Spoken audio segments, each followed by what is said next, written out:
as. So Bangalore event, we focused on the digital landscape and how entire industry is going through digital, and therefore we have carried on this topic further from there.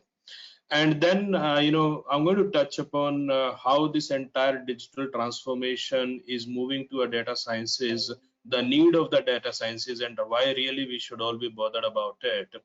And then once we are able to move to the need of the data sciences, then comes that, what is it that you need to do? Is it a data manager only to become a data scientist? Is it a clinical programmer? Is it a statistician? Is it a statistical programmer? Who needs to become the data scientist? And we will see some of the latest use of some of the technologies which are becoming essential for us to kind of touch upon the data sciences dream. That's what I plan to cover. So welcome, and I hope that I'm able to keep you engaged, and we will take the questions towards the end. So first, with a disclaimer, obviously, the content, views, and opinions expressed in this presentation are solely of the author, that's myself, and the presenters, and do not necessarily represent official policy or position or views of Cognizant. I am a Cognizant employee, but these views are mine, and that's a disclaimer. So a recap, like I started speaking about it, sorry. Infuse a single day event, Bangalore, July 2019, I spoke about future of clinical trials and data management, and that's where we talked about the digital transformation strategy. And I'm going to do a little of a recap of that so that everybody is aligned who was there and who was not there, and then we'll carry on the transformation discussion further. So now this is one of the chart, and obviously I'm going to come to the acknowledgements where I'm going to thank a lot to the SCDM Innovation Committee who's come out with some of the fantastic charts and the material. Now, if you look at this chart, it pretty much puts down entire story of today's clinical trial landscape together. And I call it as operational complexity, but eventually it tells you that what all can happen in a trial domain. So when you look at the clinical data scientist to clinical data manager transformation, as we are titling it, look at the top of this diagram. We are talking about the type of clinical trial designs from a very simple 0-dimensional, 1-dimensional, 2-dimensional, it can become multi-dimensional. That means instead of testing one drug for one indication and just following your protocol from step 1 to step B, now the need of the hour has changed. The need to utilize your resources, the need to speed up your outcomes, the need to do more with whatever limited resources you have. So now we are moving towards umbrella trials where you will be testing, let's say, multiple drugs in a single indication, platform trials where you'll be testing multiple drugs in multiple indications, adaptive designs, which basically is like you keep on changing the design of the trial, not that keep on you do it at your desire, but by design, that your trial design changes over a period of time, and that's in a planned and phased manner. Synthetic arms, where you literally really don't need to generate a fresh set of data, where you are able to utilize data from existing data sources or existing trial sources. Basket trials, where you are testing, let's say, a single drug for multiple indications. Now that's how the whole dynamics is changing. But one of the things what's happening here is, although you are doing so much, but what's the challenge? The challenge is whether you have the technology ready to manage all this complexity of the data, whether you have platforms ready which are able to absorb all sort of data. When I say that, think about the type of trials which are slowly getting into our domain. We are talking about non-EDC trials, we are talking about e-source trials, we are talking about decentralized trials. And how do you collect the data of that? Do you have, whether any of you know that we have a system ready to be able to collect the data, clean the data, and analyze the data? No, we are moving slowly towards it. I know that a lot of organizations, a lot of IT organizations, a lot of sponsor organizations are investing into that. They are working towards it. But do we have it yet? No, we don't have it yet. Maybe parts, yes. Many organizations are working on multiple solutions, and we will see a little bit high level overview of that as well. Moving towards a little right of it, you see that nowadays everything is risk based, and that's how we are able to justify that where do you invest your resources given the risk profile of that resource requirement. So let's say, you start from identification, do the evaluation, you do the controls, reviews, reporting, all of that continues. Look at the right side bottom. These are some of the technologies which you're talking about, not all of them. Now we have blockchain coming into clinical trials. We spoke about it, and some of the solutions I know are now already blockchain based, which are kind of going live into our domain. We have bots. Bots is now a thing of past, actually. I think 2 years back we started talking about there'll be bots in clinical industry, and I can tell you that already we have thousands of bots doing multiple things 24/7, and that's something, that is something which is already being implemented very well, and it's being utilized. Machine learning, well, machine learning is already there in the production. Machine learning is already being utilized in the clinical data management, data sciences, stat programming, statistics domains. Already it is there. We are utilizing a lot for proposing a match between sites versus the investigator platform profiles versus the design of the trials. NLP and voice recognition, yeah, is being utilized a lot. There's quantum of data which is sitting on social platforms, and how do you use it? You require a lot more of expandable tools which are able to use a layman language like NLP, and use voice recognition to be able to recognize that which part of the data is useful to you and which part of the data is not useful to you. Coming to the left side of the chart, if you see multi sources of data coming in, sensors, wearables, imaging, genomics, ECOA, all sort of that.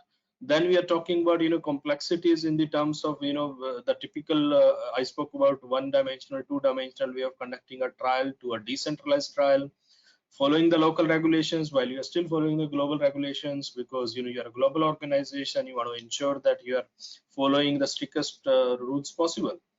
Now, all of that is where the operational complexity of our clinical trial domain is, interestingly. And it is expected that every sponsor organization or every research organization or every data management organization in this domain eventually comes up to 100% expectation on meeting all the regulation while being into such a complex environment. And that is where the challenge as well as the fun starts. So moving on a bit, this is what I spoke about. Here's a quick look of part of the recap. This is the end-to-end clinical trial chain, which everybody can recognize, and based on your respective roles, you can identify where you fall into. But we have this before study start, which is basically the study design phase. Then we have the study setup phase. Then we have the study conduct and log phase. Then we have analysis and reporting phase. After that comes the safety monitoring. Then comes the regulatory. And out of this, how much has become digital already, or how much of this has become multi sources of data already? So look at this. Eventually, whatever you see colored here, except the FDA raising the queries or FDA doing the audits and sites inspections, rest everything is digital. And when you say rest everything is digital, okay, now what all which type of organizations are working into it? Let's have a look. So interestingly, protocol design and review, so many organizations, Trinetics, and then we are talking about Transparency, talking about HealthVibe, talking about Vital Crowds. These are organizations who are creating newer designs, newer technologies, like how to conduct a decentralized trial, how to conduct a siteless trial, how do you manage multi sources of data.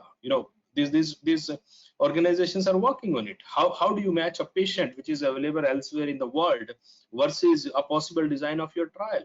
These organizations are working on such technologies which are not only simple match based. These have machine learning component, these have artificial intelligence component to a very good accuracy. And as the time is passing, these accuracy levels are going up and up. Let's talk about study setup. In study setup, look at patient recruitment, whole lot of organizations. And again, guys, I don't claim that I've captured everything. Obviously, a lot of it is still not there. I've tried to capture as much I could lay my hands on. But there are organizations like Deep6i, which are totally working on AI ML based solutions in patient recruitment domain. There are TrialX. There are organizations which are also at the same time trying to ensure that same subject is not participating in two different trials, because that is against the regulations, and you want to prevent that. How do you prevent that? Once you have this subject enrolled into one of the trial, it kind of tracks all the trials on its platforms, and it ensures that none of these matching parameters or credentials are applied to any other trial. Now there are organizations in site selection and study startup, a lot of them eventually working on ensuring that your selection process is very robust, your continuity is very robust. Let's look at study conduct and log. Operational data management, whole lot of organizations, drug and supply chain logistics. Look at patient data management. There are organizations which are working. And why is it that there is so much of investment into these domains? Because the concept is very simple. If you are able to manage all these steps one after another up to the optimum utilization, or up to the best of what you can get out of these subcategories or these steps, that is where you get the best value out of your trial. Like for example, if you have created a very good design, you have got your patients recruited, you have done a good startup, you are into the conduct, but what if you are not able to manage your subjects, or let's say you are not able to retain the subjects on the trial? You need to do patient education. There are a whole lot of parameters which the patients or subjects are worried about. You need to ensure they are continuously educated. You need to ensure that they understand why they are part of the trial. They need to understand that if they are having some side effects, are these acceptable or not? And until you do that, I would say the fall rate of your subjects out of your recruitment or out of your study is going to be very high. And if that happens, you won't be able to complete your trial. It's a failure. So much of investment, so much of time, it's a failure. And therefore, this becomes a very crucial point. Let's look at the next step, analysis and reporting, which is where I believe today is most of the audience is. We have a whole lot of platforms, and I can tell you multi more coming in, and we will talk a bit about it. Safety domain, we have multiple organizations, again AI ML based organizations, very large database organizations like Oracle working on it.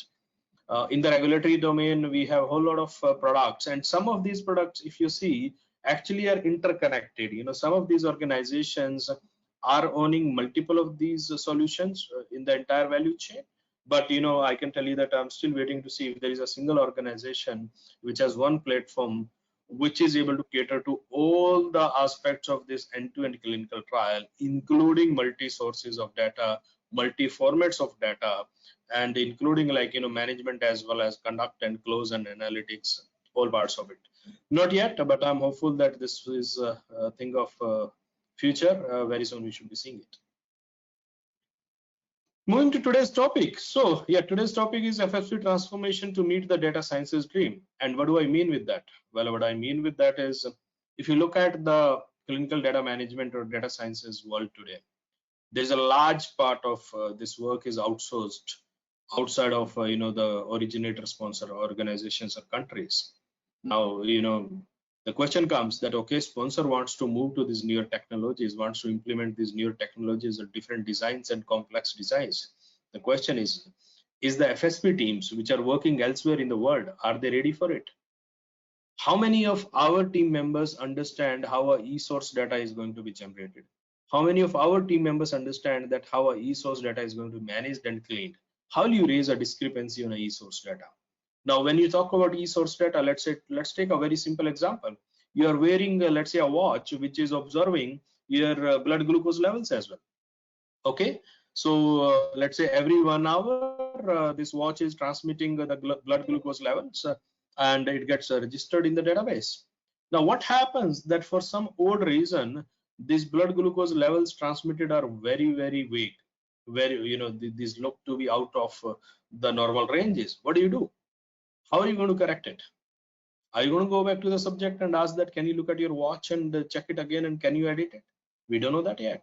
But yes, I can tell you that there is as you move into the future, there's a lot more, I would say, subject participation in the trial, and in fact, in the terms of data management will also come in.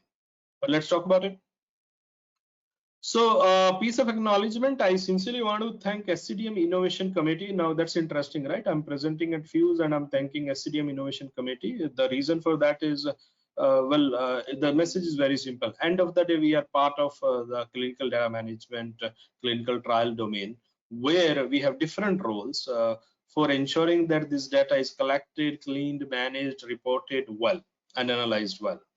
And That means it is the same data. What changes is how you look at the data and what your role requires. And recently I can tell you that last year SCDM came out with one of their reflection paper, and this year just a month back they came out with the second part of the reflection paper.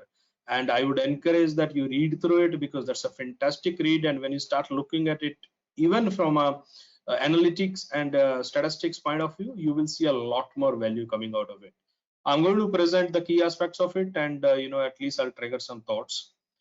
And with that acknowledgement, obviously, I have brought in a message also from the SCDM Innovation Committee chair. That's Patrick Nadolny. He's at the chair of SCDM Innovation Committee. At the same time, he's my client and a good friend. And when I told him that I'm going to present at Fuse and I'm going to be using, some of the SCDM content to correlate to the data sciences, and we were chatting about it, and he said, yeah, that's a very good idea. And then I asked him whether he would like to send a message to the Fuse participants, and he kindly agreed, and here it is. And he obviously wants to propagate the SCDM vision across all data sciences stream of chains. So as per him, he says that leading innovative clinical data science to advance global health research and development is what SCDM vision is. And let's take a minute to read through what he's saying. That emerging technologies and clinical trials decentralization are offering unprecedented opportunities to improve clinical development, as long as we transform ourselves to become true change agent. And he completely focuses on how to use the technologies for a better outcomes. Now, the majority of the data is now generated as e-source at high volume and velocity. And this is true. I'll give you a comparison where we will realize that how the quantum of data being generated has changed over some of this period of time. Maybe last 5 years are the major transformation years, but there's a huge change which has come in. Now, intelligent automations and machine learning based data solutions will help us focus on our energy on the true study risks and tailoring data strategies to each protocol. And I can actually do a little correlation here. If all of you into the statistics and data management and stat programming domain, think of the newer world where we are going to have master protocols, and we are going to conduct trials as a sub protocols under these master protocols. Now think of it as a major transformation. A master protocol means you have a multi-year large mega trial being conducted, and under that trial you're going to have sub trials with multiple objectives, multiple indications, multiple control arms, multiple source of data. And some will start, some will continue, some will succeed, some will fail. How are you going to manage that entire master protocol or the entire master trial? And how are you going to make sense out of it? How will you ensure that you have not overutilized the data being collected for one arm versus another arm? Now that's going to be how we are going to change the world in clinical R&D. So continuing with this message, so clinical data management must evolve beyond its one size fit all and transactional data cleaning approach. And what it means here is very simple, that the role of a data manager is not about just cleaning and management of data. So that's not the only role, so it is, it has to go more transactional. When it's a more transactional, that means you have to look at the data, you derive a meaning out of the data, you have to make sense out of data and see what value is it giving to you. So that's where the entire role transformation is going to come up. We may call it as the data sciences, whether it is for any of the role types which we work into. And then comes the important aspect: how do you unleash the value of the true value of the data which you have in hand? So we must unleash our clinical data experts to maximize our data currency and emerge as clinical development accelerators. And I find it very interesting. So instead of calling it as data accuracy or data management or data volumes, he's calling it as data currency. And it is very simple, because as far as our world is concerned, our money is our data. So now how much can you get out of that data is why we are calling it as data currency. So that's the message which is coming from SCDM. Moving on to the next slide, which is very well connected to our today's topic, which is why we need data science. Now, if you look at the chart, and if you see how traditionally the data collection is changing, start from the left, 1980s, when the data was being collected in a very, very, very structured fashion. So up to like early 2000s, the data was, most of the 100% of the data collected was structured data. You exactly knew what is coming, you exactly knew what format it is coming, and you know exactly knew how you going to, what are you going to do about it. But last 10 years or more, now in fact 20 years or more, the unstructured data is rising at a very, very high pace. In fact, to the extent that now 80% of the data which the organizations collect is unstructured. Why? Because it can be coming from multi sources, it could be coming from, you know, variety of requirements. And what comes as a challenge to all of our functional experts today is that how do you make sense out of that unstructured data? Structured data was easy to manage. You knew why you're collecting, you knew what are you going to do about it. But unstructured data, a whole lot of quantum of data. You have collected it. What are you going to do with it? Are you going to get value out of it? If you don't, then all the resources which you have invested in collecting this data and managing this data, they wouldn't be useful. So that's where comes the data sciences in picture. And when I say data sciences, now slowly when we start integrating the difference between data management or a simple analytics role versus data sciences is that when you start collecting and managing the data and then eventually start making sense out of it, you start deriving meaning out of it, and also you start taking more value from it. That is the whole transformation to the data science role. And when this transformation happens, can you do it without any change in technology? You cannot. Like we spoke about, the complexity of the data has become so huge, the quantum of data has become so huge that you will need technology. Let me give you a very simple example. Again, I'm bringing it from the SCDM recent innovation paper. Very fantastic comparison. So guys, let's compare a simple trial where one subject is supposed to go to the site for observation every 2 weeks. So that's your site visit, once in 2 weeks visit. Okay, and the protocol has 260 patients over a span of 6 months. So what is happening is, you know, you have the 260 patients going to site every 2 weeks for 6 months. And by that comparison, you know, and every time the subjects are going to go to the site, you know, their pulse reading is going to take. Now let's compare that. Instead of doing that, we have given a wearable device to this subjects, all these subjects, you know, that's the actigraphy data which we are collecting. And what's happening is this device is generating the pulse count every minute and transmitting it to the database. So the difference in the data collected, and if you look at the graph, the blue graph, the area under the curve for this entire blue graph is the number of data points we collected using the variables, versus the, you know, the small columns you see at the bottom, the yellow ones, is the data which is going to be collected using the site visits. And how much is the difference?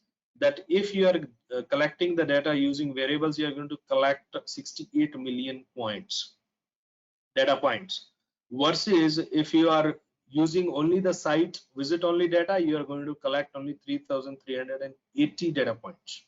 That's a huge difference. Now, what do you do with such a huge data, 68 million times? And if let's say you start collecting this variable data in terms of the pulse being generated every second, you will probably be collecting billions of data points. What will you do with that?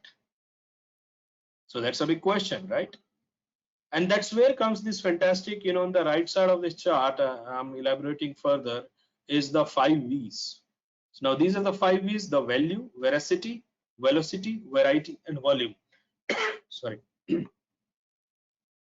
Now let's go through these. You know, these are very important 5 V's if you have to make use of this entire data being collected in your domain. And I'm sorry. And these are called fit for purpose clinical data strategies, the 5 V's. So let's start looking at them one by one. But the most important, let's start from the bottom. The most important is volume. Now you looked at the example of volume. When you're collecting such a huge data, you know, how you manage these volumes. So you're going to require big databases. You're going to require technologies where you will be able to clean this data.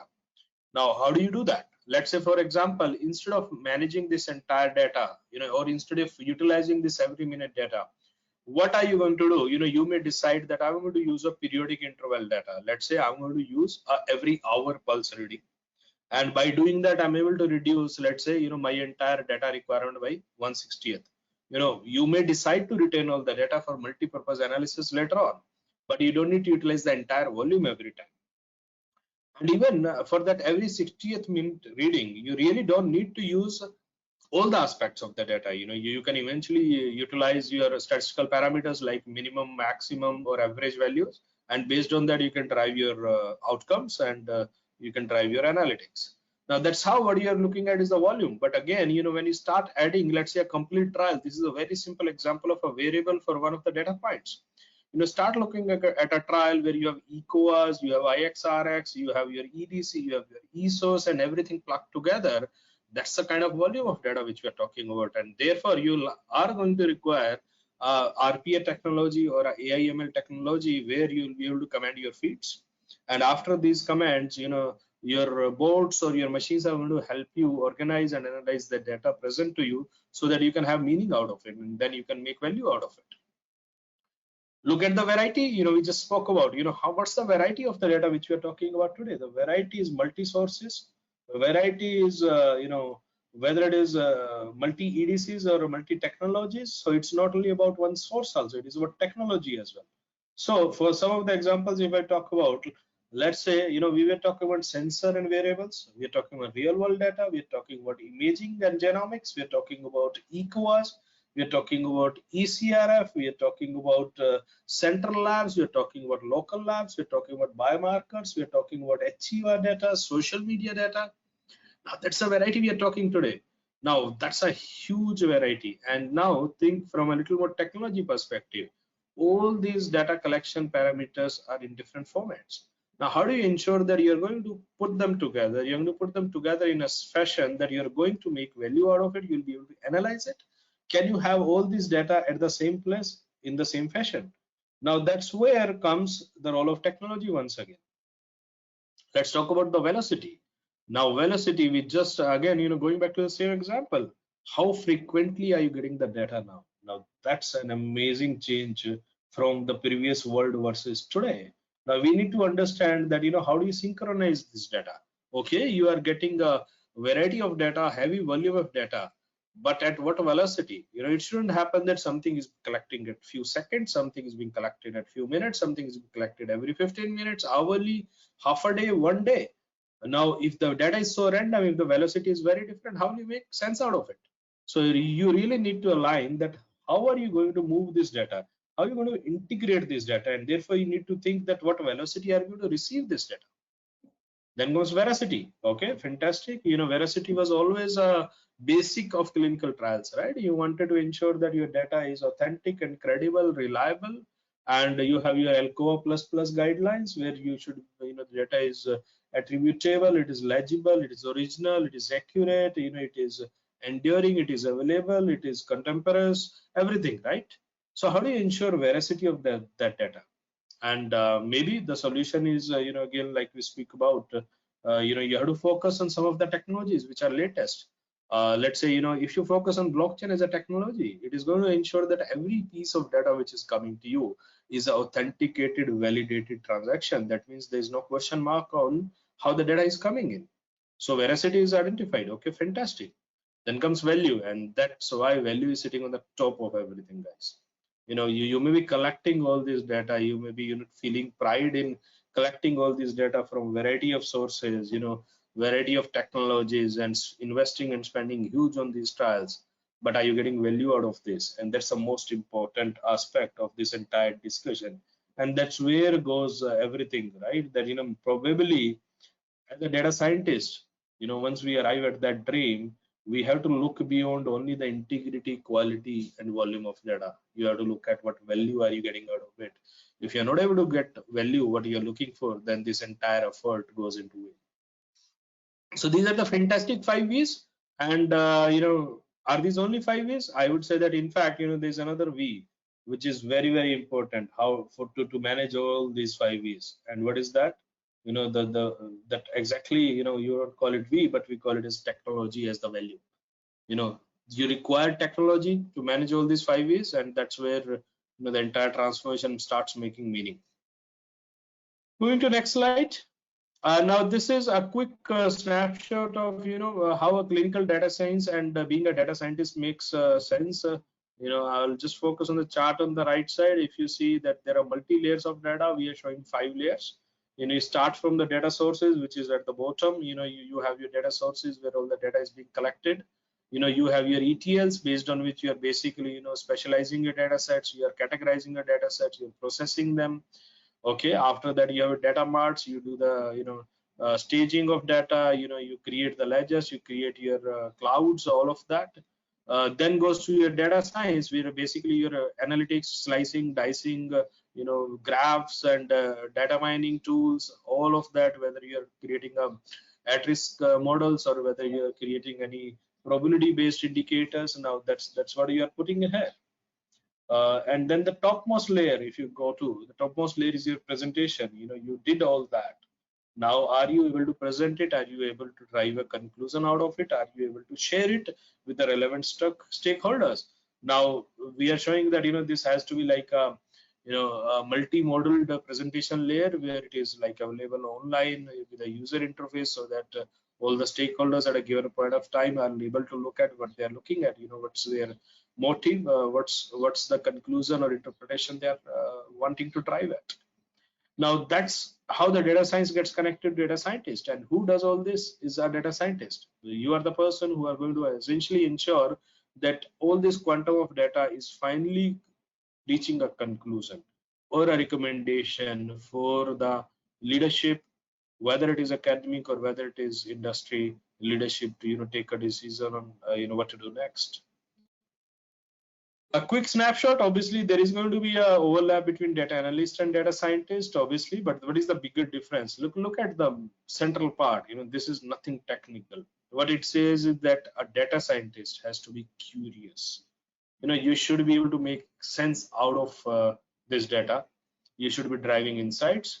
You should be able to communicate to non-technical stakeholders, because if you are going to present a data in a very technical sense, and if the recipient is not able to make sense out of it, that is no use. So you are as a data scientist, it requires data acquisition, movement, manipulation. Eventually, let's when it's a manipulation, it is basically making the value out of the data. Programming skills, yes.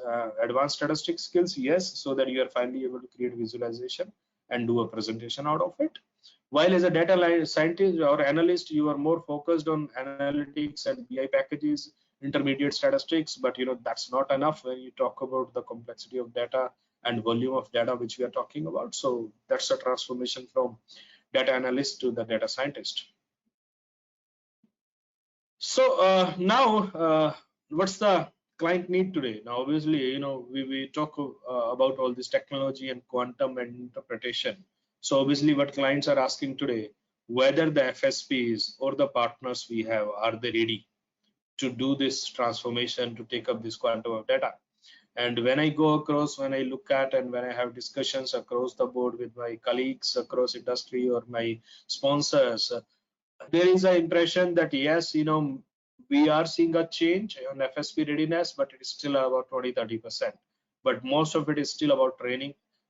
Very less of it is about having hands-on experience, and nobody to blame for it. How many of e-source trials have we still seen in countries like India? Very few, and that too mostly concentrated at the sponsor levels. So we are slowly going to see this percolating down to the next levels, where we are going to have this expansion of knowledge base which we have, and we will be able to basically increase this FSP readiness slowly from this 20-30% base to a larger number, where everybody is able to start realizing that increase in trials, whether it is about more technology trial or whether it is use of say e-source decentralized, can be done more, and the FSP teams are ready to accept it. And now this is kind of the summary slide. I'll say that look at multi-source of technologies, and this is again coming because I'm part of an organization which is again a technology organization, along with being a CRO service provider.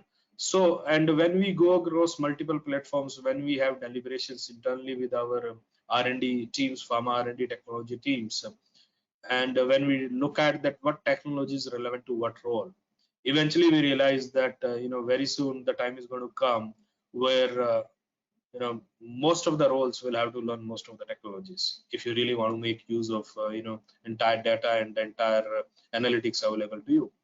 So going down the topics, let's say risk assessment in clinical trials, yes, pretty much we see that data manager and a statistician will have to get trained on this.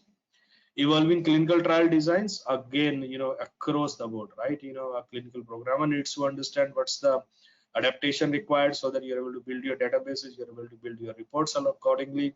A data manager definitely needs to understand, because you need to see the data in that sense, you need to clean the data in sense, you need to see that what analytics you can get out of it, what meaning can you get out of it. Statistical programmer, obviously, if you don't know the designs, you will not be able to drive your data sets, you'll not be able to drive your TLFs, and that's a key aspect here. And a statistician, so obviously, statistician is the one basically who's designing these trials and ultimately will lead to the entire analytics and entire results and outcomes of these trials. Interpretation. Decentralized clinical trials, all the roles like I spoke about, you need to have a understanding of how the trial is decentralized, and what aspects of it are decentralized, what is a complete decentralized trial or parts of it are decentralized. So definitely from starting from the setup, programming to data manager, programmers, as well as statisticians. E-source, multi-source, yes, every role will have to understand, otherwise you'll not be able to manage the data, you'll not be able to derive outcomes of the data. ECOA, data manager and clinical programmer definitely will need to, programmers and statistician can still manage to maybe bypass for the moment, and let's see how the change in technology comes in. Sensor and variables, almost for everybody. Role of blockchain, eventually almost for everybody, but main focus on programmers and data managers. CDISC or any other data standards, definitely for all the role types. RPA, that is robotics process automation, artificial intelligence, definitely for all the roles. Regulations and guidelines in clinical trials, again, these are definitely for all the roles, because as the regulations are changing, you want to ensure that you are aligned with it, your entire data models are aligned to it. Board supervision, now that's an interesting role, right? And I remember the last fuse at Bangalore, I spoke about it, that very soon our roles are going to upgrade from supervision of our own humans to supervision of the boards. And I can tell you that I'm seeing some of these trials and some of these methodologies coming in, where by the end of 2020 we will have boards doing the cleaning of the data or analytics of the data, while human beings are going to kind of review and make final tweaking and approve that data analytics. So that's already coming. And then comes data analytics and visualization tool like Power BI or Spotfires and any other tools. Definitely, eventually everybody, maybe except a bit of stat programmer, you can avoid it, but not otherwise. So now these are different technologies, and again, this is not a comprehensive set. This is the recent ones, and it is going to expand over a period of time, and we'll see transformation, and it is as it keeps coming. But what's important is that everybody today, we should start taking interest in at least understanding the basics of these technologies, because pretty soon it is going to be part of your roles, and it's better that we get started earlier than later.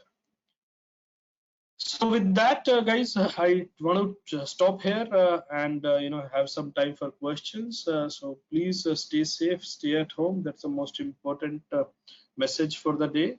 So thank you so much. Jay Pandian, over to you.